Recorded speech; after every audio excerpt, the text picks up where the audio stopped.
In this session, we are going to talk about laws of index. Before look at the laws or the rules of index, let's review the word called index notation. It is a way how we present a certain power of a variable. For example, when we have a times a, we call it a squared. This is an index notation. When we have a times a, we write as a cubed, or we say a to the power 3. In general, when you have a lot of a's multiplied together, for example, we have total n times of a multiplied together, then we call it a to the power n. Next, we try to look at how addition, subtraction, multiplication, and division to be done in index. I wish you still remember the words called like terms and unlike terms, because they are very important when we want to do addition and subtraction in index.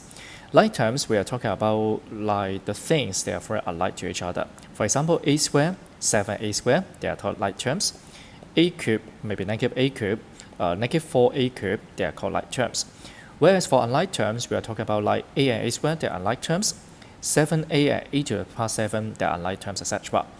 Generally speaking, you should note when a carries the same power, they are called like terms, like a cubed and a cubed here. But if the powers of a they are different, like a and a squared, they are unlike terms. A and a to the power 7, they are like terms. After revising what's the meaning of like terms, then now we come to the addition and subtraction about it.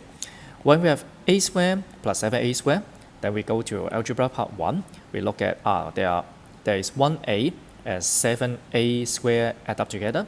So in total, there are 8a squared. Similarly, when you have minus a cubed minus 4a cubed, next we will try to look at is like minus 1 minus 4. So that's why it's negative 5 of a cubed in the calculation. Next, we come to look at multiplication and division.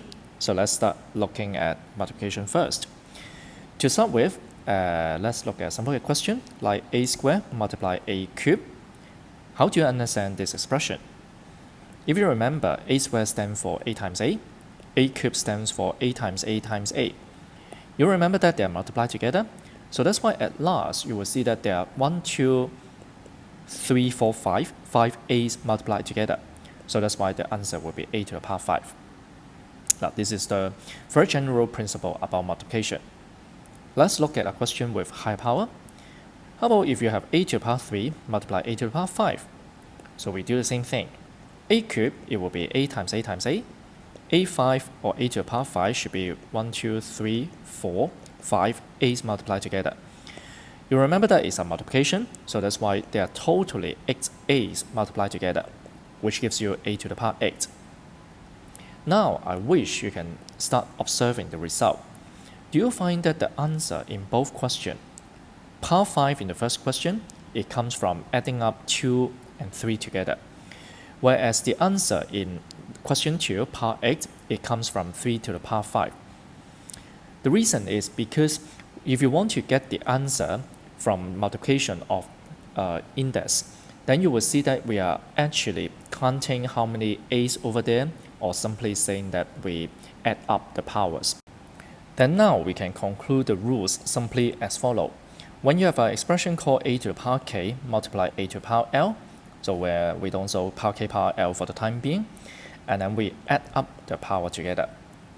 For example, when we have a to the power 17 multiply a to the power 11, and you can think like we have totally 17 and then 11a multiplied together, so that's why in total there's 17 plus 11 power over there, then it's a result of 28.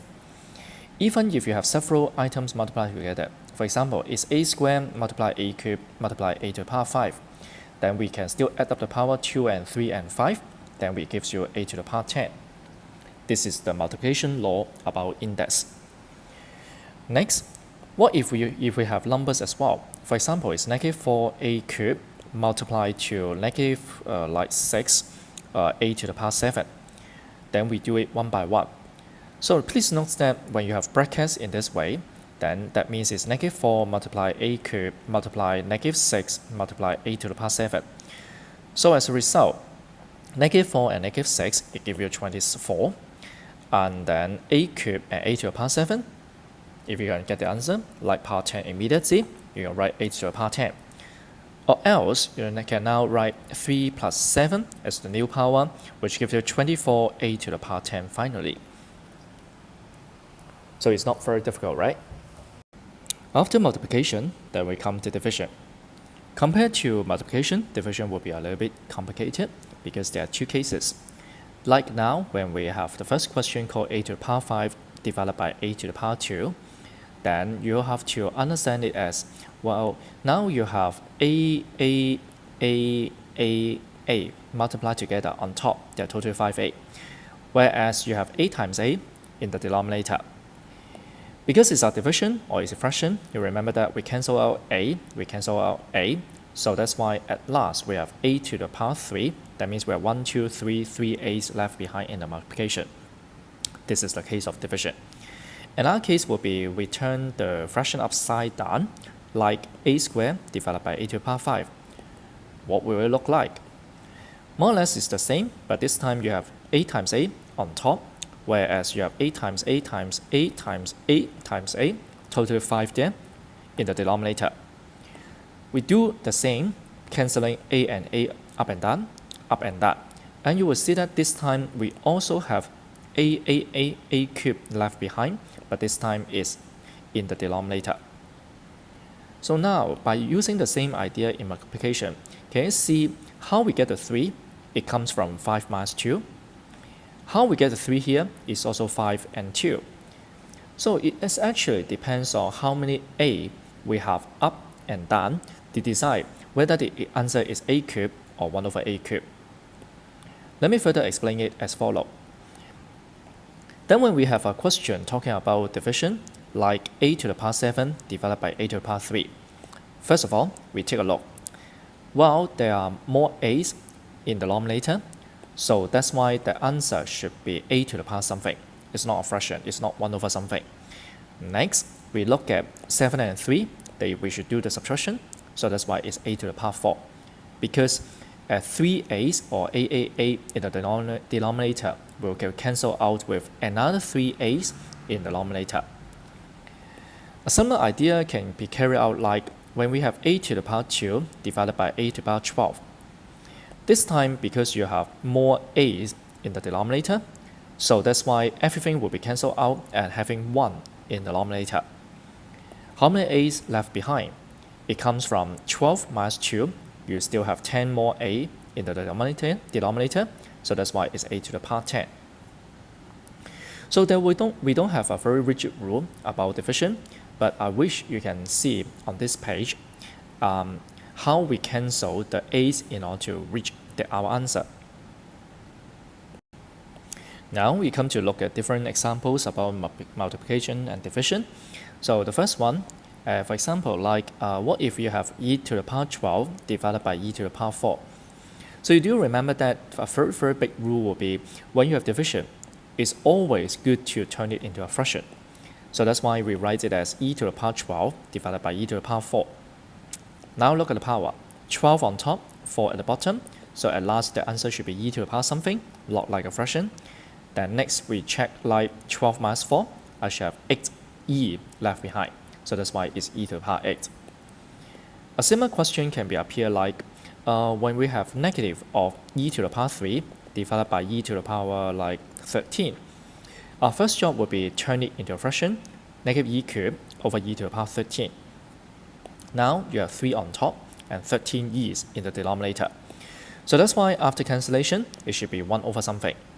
And don't forget that there's a negative sign should be written in the denominator as well. Then next, we have now 13 minus 3, so we have total 10 e's left behind in the denominator. So here comes the answer. Next, what if we have numbers as well? For example, I have 14 x to the power 7 divided by 21 x to the power 3. Now we do it part by part. Firstly, we look at the numbers. We cancel like when you were in primary school. We cancel it by 7, you have 2 and 3 over there. Next is power 7 and power 3, so that's why the x should be left on top. 7 minus 3, which is 4, so that's why we have x to the power 4 in the denominator, and then we finish the answer. If the question is complicated like negative x to the power 4, maybe negative 4x to the power 4 divided by negative like 20 x to the power 6. So we do the same thing. Negative 4, negative 20, because of negative, if you remember, it turns to positive. So that's why there's no more negative line left behind. Then next is 4 and 20, and division cancel out is 1 over 5. Next, we have x to the power 4, x to the power 6, more x in the denominator, so that's why some x should be left behind. Finally, 6 minus 4 will be power 2, and you'll reach the answer of 1 over 5 x squared. Alright, so lastly, then we come to a mixture about multiplication and division together. For example, if you have 24x to the power 20 over 3x to the power 4 multiply 4x to the power 5. So firstly, we will look at multiplication first. Like now in the denominator, we have 3x to the power 4 multiply 4x to the power 5. So we try to combine or calculate it first. 3 and 4, it gives you a 12. Then power 4 and power 5, you remember you add up the power, so which gives you x to the power 9. Then the things on top, 24x to the power 20, I should not touch it or change it for the time being.